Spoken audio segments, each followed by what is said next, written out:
Dear learners, welcome to everyone. সুপ্রিয় বন্ধুরা, শুভ সকাল। আজকে আমি তোমাদের একটি শর্ট ক্লাস নেব টেন্সের উপর। আমি আজকে প্রেজেন্ট ইনডেফিনিট টেন্সের উপর আমি একটি শর্ট ক্লাস নিতে চাই। সো সুপ্রিয় বন্ধুরা, তোমরা সকলে মনোযোগ দিয়ে আমার এই ক্লাসটি করো। আমি আজকে তোমাদের সামনে খাতা কলমের মাধ্যমে আমি নিজে লিখে আমি তোমাদের সামনে এই শর্ট ক্লাসটি উপস্থাপন করব।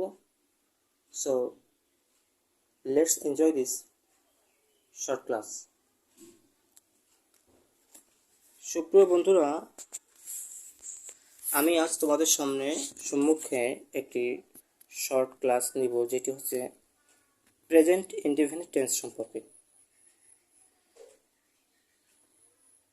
প্রেজেন্ট ইনডেফিনিট টেন্সের অপর নাম হচ্ছে সিম্পল প্রেজেন্ট টেন্স, অর্থাৎ সিম্পল প্রেজেন্ট টেন্সের উপর আমি একটি শর্ট ক্লাস দেব। এখন আমাদের বুঝতে হবে যে প্রেজেন্ট ইনডেফিনিট টেন্সটা কি। What is present indefinite tense? যদি কোনো ক্রিয়া বর্তমান সময়ে সংঘটিত হয় বা হয়ে থাকে এরূপ যখন বোঝাবে, তখন আমরা এটাকে প্রেজেন্ট ইনডেফিনিট টেন্স বলে থাকি। অর্থাৎ ক্রিয়াটি বর্তমান সময়ে সংঘটিত হয় বা সম্পন্ন হয় বা হয়ে থাকে এরূপ যখন আমরা বুঝবো, তখনই এটাকে আমরা প্রেজেন্ট ইনডেফিনিট টেন্স হিসেবে কনসিডার করব। যেমন আমরা একটা উদাহরণ দিতে পারি, আই গো হোম, আমি বাড়ি যাই। কাজটি বর্তমান সময়ে সম্পূর্ণ হয়, অর্থাৎ এই সেন্টেন্সের মূল ভাবটি বর্তমান সময়ে সংঘটিত হয়েছে বা হচ্ছে এরূপ বোঝাচ্ছে। হি ক্যাচেস ফিশ, সে মাছ ধরছে, তার মানে কাজটি বর্তমান সময়ে সংঘটিত হয় বা হচ্ছে, তার মানে এটা simple present tense. He enjoys cricket match on television, অর্থাৎ সে টেলিভিশনে ক্রিকেট ম্যাচটি উপভোগ করছে, তার মানে এটা simple present tense or present indefinite tense. মানে কাজটি বর্তমান সময়ে সংঘটিত হয় বা হয়ে থাকে এরূপ যখন বোঝাবে, তখন এটাকে আমরা সিম্পল প্রেজেন্ট টেন্স হিসেবে কনসিডার করব। এখন সুপ্রিয় বন্ধুরা, এখন আমরা আসবো এই গঠন নিয়ে, আমরা এখন আসবো চিহ্নের উপর। অর্থাৎ আমরা সেন্টেন্সটি যে সিম্পল প্রেজেন্ট টেন্সে আমরা রূপান্তর করব, এটা চিহ্নের উপায়টা কি, অর্থাৎ এর বাংলা চিহ্নের উপায়টা কি। অর্থাৎ আমরা যখন সেন্টেন্সটিকে প্রেজেন্ট ইনডেফিনিট টেন্সে রূপান্তর করব, তখন এর বাংলা চিহ্নের উপায় হচ্ছে, বাংলা ক্রিয়াপদের শেষে যদি আমরা হ্রস্ব ই, স্বরে এ, স্বরে ও ইত্যাদি পাই, তাহলে আমরা ধরে নেব this is simple present tense or present indefinite tense. অর্থাৎ বাক্যের ক্রিয়াপদের শেষে যদি এই তিনটি অক্ষর পাই, বা যাই, যাও, যায়, করি, করো, করে, খাই, খাও, খায়, পড়ি, পড়ো, পড়ে, এগুলো যদি আমরা পাই, তাহলে আমরা এটা ধরে নেব যে এটি সিম্পল প্রেজেন্ট টেন্স। সো বন্ধুরা, এখন আমরা আসতে পারি গঠন প্রণালী। আমরা কিভাবে এটা গঠন করব, কিভাবে আমরা এটা গঠন করব, কিভাবে আমরা how can we form this, অর্থাৎ আমরা কিভাবে গঠন করব এই সেন্টেন্সটিকে প্রেজেন্ট ইনডেফিনিট টেন্সে, সেটা একটা সূত্র আছে। এটা হচ্ছে গুরুত্বপূর্ণ বিষয়। আমরা জানি যে কোনো সেন্টেন্সের শুধু সাবজেক্ট দিয়ে শুরু হবে, আর আমরা যখন সেন্টেন্সটিকে ইংরেজিতে করব তখন আমাদের সাবজেক্টের পর আগে ভার্ব আসবে, কিন্তু সেন্টেন্সটিকে যখন আমরা বাংলায় করব তখন আমাদের ক্রিয়াপদটি সবসময় সেন্টেন্সের শেষে থাকে। কিন্তু আমরা যখন সেন্টেন্সটিকে ইংরেজিতে করব এবং এটা প্রেজেন্ট ইনডেফিনিট টেন্সে রূপান্তর করব, চেঞ্জ করব, তখন আমাদের সাবজেক্ট এর পর মূল ভার্ব আসবে এবং এই মূল ভার্বটির বর্তমান রূপ হবে, প্লাস অবজেক্ট থাকবে, প্লাস এক্সটেনশন যদি থাকে, অর্থাৎ বাকি অংশ যদি থাকে সেটা পড়বে। অর্থাৎ সাবজেক্ট প্লাস মূল ভার্ব এর প্রেজেন্ট ফর্ম অথবা বর্তমান রূপ, প্লাস অবজেক্ট প্লাস এক্সটেনশন। এটা হচ্ছে প্রেজেন্ট ইনডেফিনিট টেন্সটি গঠন করার মূল যে নিয়ম বা সূত্র। আমরা কিছু উদাহরণ দিতে পারি এখন। এক্সাম্পল, আই ইট রাইস, আমি ভাত খাই। এখানে সাবজেক্ট আমি, দ্যাট ইজ এটি হচ্ছে ফার্স্ট পারসন। এখন সাবজেক্ট বা মূল ভার্ব হচ্ছে এখানে খাওয়া, তো মূল ভার্বের প্রেজেন্ট ফর্ম অর্থাৎ বর্তমান রূপ হবে I eat rice, RICE rice. এখানে অবজেক্ট হচ্ছে rice, I eat rice subject, এরপর মূল ভার্বের প্রেজেন্ট ফর্ম ইট আসছে, তারপর অবজেক্ট হচ্ছে রাইস, প্লাস বাকি অংশ থাকলে বসত। তো আমরা এখানে বাকি অংশ নেই, আমরা বসালাম না। পরবর্তী sentence he goes to school, সে স্কুলে যায়। এক্ষেত্রে সাবজেক্ট হি অথবা সে।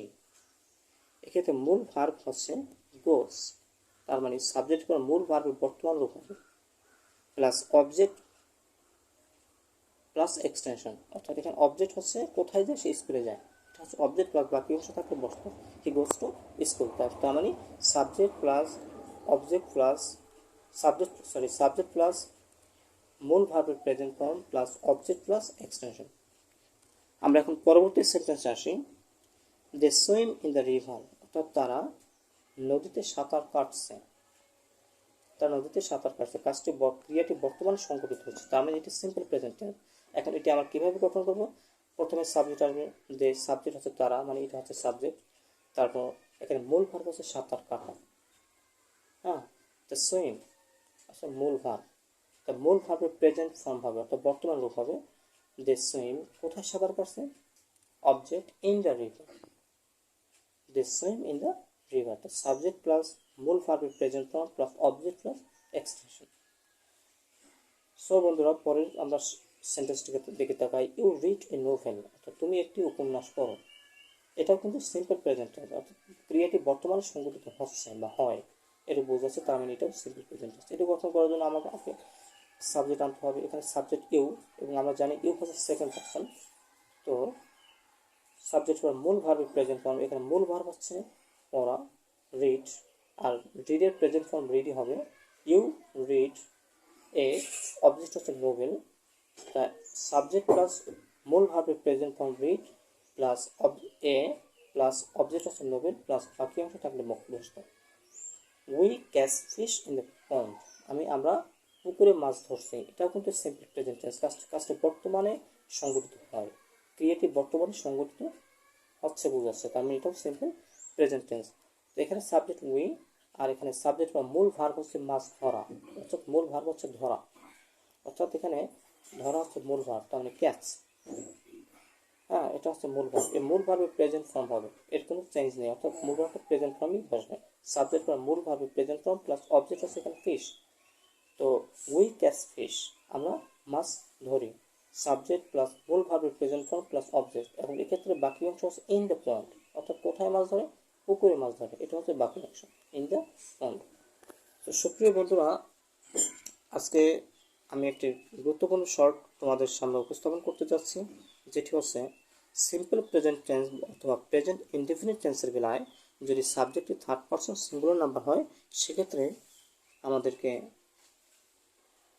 মূল ভার্বের শেষে এস অথবা ইয়ে যুক্ত করতে হবে। আমরা জানি first person I, second person you, আর third person he, she, it, এবং একক কোনো ব্যক্তি অথবা বস্তু, এগুলো হচ্ছে থার্ড পারসন। যখন আমরা সেন্টেন্সটিকে সিম্পল প্রেজেন্ট টেন্সে অথবা প্রেজেন্ট ইনডেফিনিট টেন্সে রূপান্তর করবো, এবং সেক্ষেত্রে যদি আমাদের সাবজেক্টের থার্ড পারসন সিঙ্গুলার নাম্বার হয়, সেক্ষেত্রে আমাদেরকে মূল ভার্ব এর শেষে এস অথবা ইএস যোগ করে নিতে হবে। যেমন আমরা এর আগে একটা উদাহরণ আমরা দেখিয়েছি, হি গোস টু স্কুল অথবা শি গোস টু স্কুল, সে স্কুলে যায়। এখানে থার্ড পারসন হচ্ছে হি অথবা শি, তা থার্ড পারসন হওয়ার কারণে মূল ভার্ব হচ্ছে গো, কিন্তু আমরা এর সাথে ইয়ে যুক্ত করছি, কেননা সেন্টেন্সটি সিম্পল প্রেজেন্ট টেন্সে করতে হবে, এবং এক্ষেত্রে সাবজেক্টটি থার্ড পারসন সিঙ্গুলার নাম্বার, তার মানে আমাদেরকে মূল ভার্বের শেষে এস অথবা ইয়ে যুক্ত করতে হবে। তো মানে প্রেজেন্ট ইনডেফিনিট টেন্সের সাবজেক্টের থার্ড পারসন সিঙ্গুলার নাম্বার হলে আমাদেরকে মূল ভার্বের শেষে এস অথবা ইয়ে যোগ করে নিতে হবে।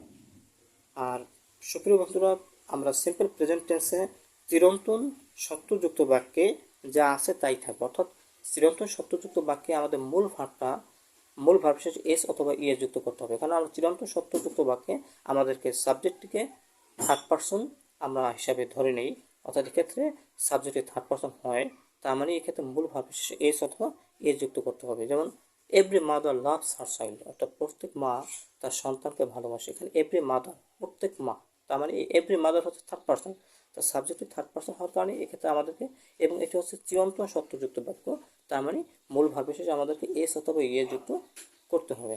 সো বন্ধুরা, আজকে আমি আমার এই শর্ট ইম্পর্টেন্ট ক্লাসে তোমাদেরকে বোঝাবার চেষ্টা করছি সিম্পল প্রেজেন্ট টেন্সের বিষয়ে।